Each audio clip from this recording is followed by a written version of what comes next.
जब तक देश में लॉकडाउन की स्थिति है, हमें अपना संकल्प निभाना है। नमस्कार दोस्तों, स्वागत है आपका एक बार फिर बिंदास खबरें में, जहां पर हम लेकर आते हैं दिन भर की कुछ खास और जरूरी खबरें वो जो आपके काम की हो सकती हैं, इसलिए इस वीडियो को शुरू से लेकर अंत तक जरूर देखें। और इसी के साथ आज की पहली बड़ी खबर कि 1 मई से बदलने जा रहा है यूपीआई से पेमेंट की लिमिट, साथ ही सफर होगा महंगा और सिलेंडर के दाम भी बढ़ेंगे। आपको बता दें कि अप्रैल का महीना खत्म होने वाला है और मई की शुरुआत होने वाली है। ऐसे में आपको बता दें कि हर महीने की तरह मई की भी शुरुआत में कई बड़े बदलाव के साथ होने वाली है। इस महीने की शुरुआत बैंकिंग हॉलीडे से होगी और आईपीओ में निवेश करने से लेकर यूपीआई पेमेंट करने वालों के लिए एक बड़ा बदलाव देखने को मिलेगा। इसके अलावा एलपीजी गैस सिलेंडर के दाम बढ़ने की संभावना बताई जा रही है।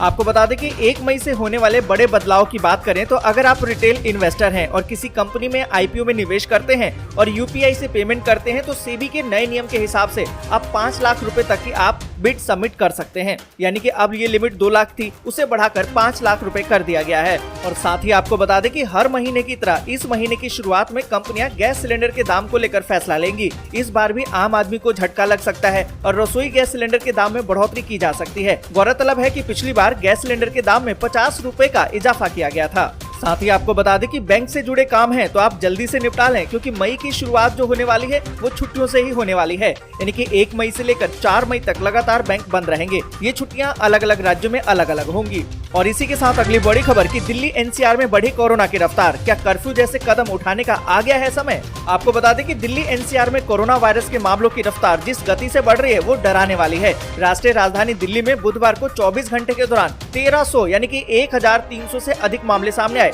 जो 6 फरवरी के बाद सबसे ज्यादा है। वहीं आपको बता दें कि गुरुग्राम, फरीदाबाद, नोएडा और गाजियाबाद में भी कोरोना के बढ़ते मामलों ने लोगों को सांसत में डाल दिया है। आपको बता दें कि स्कूलों को खोल दिया गया है और छात्रों की उपस्थिति सामान्य हो गई है। ऐसे में स्कूली बच्चे भी बड़ी संख्या में कोरोना की चपेट में आ रहे हैं। वहीं हालात अब पहले की तरह नहीं है। ऐसे में सवाल तो अब ये उठता है कि क्या कोरोना मामलों के बढ़ते डर से दिल्ली सरकार फिर से दिल्ली में कर्फ्यू लगा सकती है? यहाँ कर्फ्यू का मतलब नाइट कर्फ्यू और वीकेंड कर्फ्यू से है। ऐसे में आपको बता दें कि दिल्ली सरकार के सूत्रों का मानना है कि जब तक अस्पताल में भर्ती नहीं होंगे तब तक कर्फ्यू की आवश्यकता नहीं है। और इसी के साथ अगली बड़ी खबर की ट्रेनों से सफर करने वालों को रेलवे ने दी है गुड न्यूज, जानकर आप भी झूम उठेंगे। अगर आप भी अक्सर ट्रेनों से यात्रा करते हैं तो ये खबर आपको जरूर खुश करने वाली होगी। पिछले दिनों शुरू हुई वंदे भारत एक्सप्रेस की रफ्तार और उसकी सुविधाओं को लेकर लोगों की पसंदीदा अब ये ट्रेन बन चुकी है। ऐसे में इस ट्रेन को यात्रियों की तरफ से जबरदस्त रिस्पांस भी मिल रहा है। अब भारतीय रेलवे पटरियों पर स्लीपर वंदे भारत एक्सप्रेस को दौड़ाने की प्लानिंग कर रही है। आपको बता दें कि इंडियन रेलवे की तरफ से 200 स्लीपर वंदे भारत एक्सप्रेस के लिए टेंडर जारी किए गए हैं। इस टेंडर में एक्सप्रेस की डिजाइन, मैन्युफैक्चरिंग और मेंटेनेंस शामिल है। आपको बता दें कि इन ट्रेनों में AC first class, second class और थर्ड क्लास के डिब्बे होंगे। 16 और 20 डिब्बों वाली ये ट्रेन 160 किलोमीटर प्रति घंटे की रफ्तार से दौड़ेगी। तो दोस्तों, अगर आपने भी वंदे भारत एक्सप्रेस में सफर किया है तो कमेंट करके जरूर बताएं।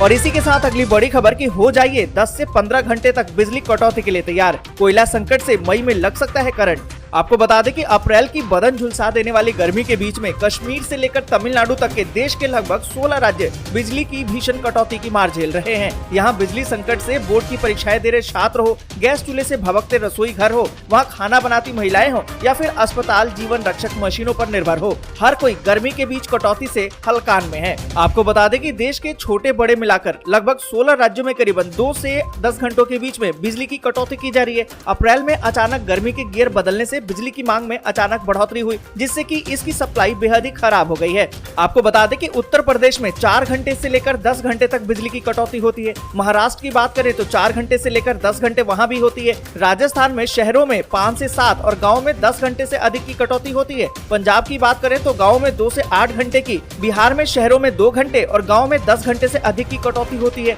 हिमाचल की बात करें तो उद्योगों की बिजली में से 4 से 6 घंटे की कटौती होती है। दोस्तों, आप जिस भी राज्य या शहर में रहते हैं वहाँ का नाम लिखकर जरूर बताएं, क्या आपके वहाँ भी बिजली की कटौती होती है?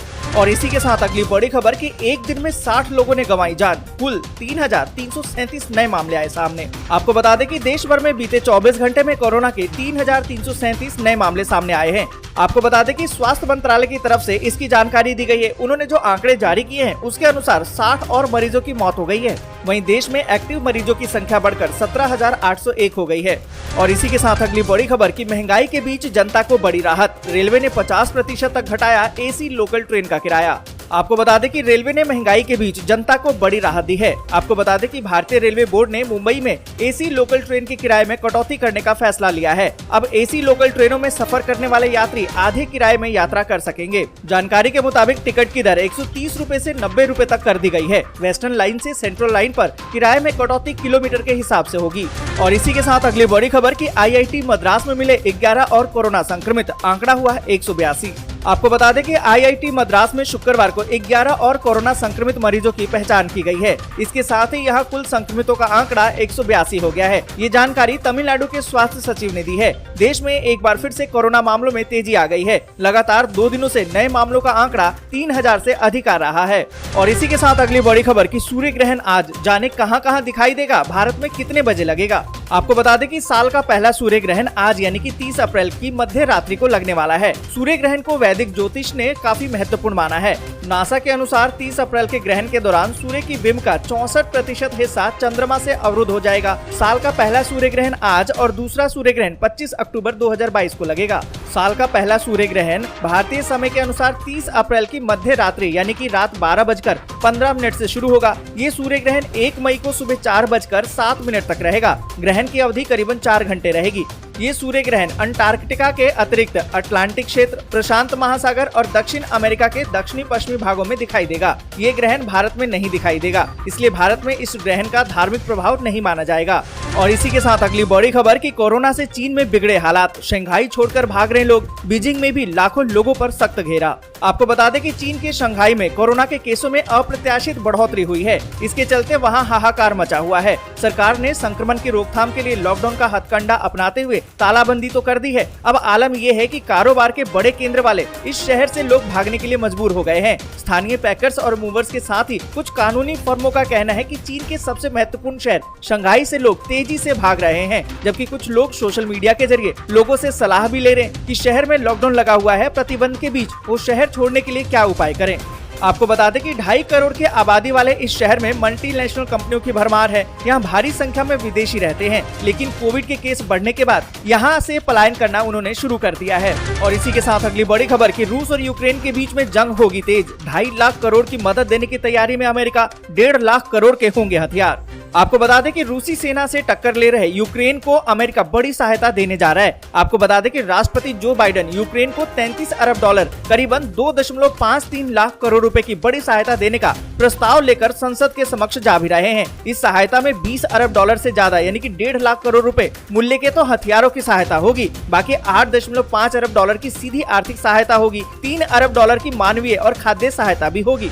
और इसी के साथ अगली बड़ी खबर कि क्या यूक्रेन के पश्चिमी हिस्से पर कब्जे का प्लान बना रहा पोलैंड, रूसी खुफिया सेवा चीफ का बड़ा दावा। आपको बता दें कि रूस के विदेशी खुफिया सेवा के प्रमुख ने अमेरिका और पोलैंड पर यूक्रेन में प्रभाव क्षेत्र हासिल करने की साजिश रचने का आरोप लगाया है। वहीं पोलैंड ने इस बात का खंडन करते हुए कहा कि कीव के लोगों में अविश्वास पैदा करने के लिए ऐसी बातें फैलाई जा रही हैं।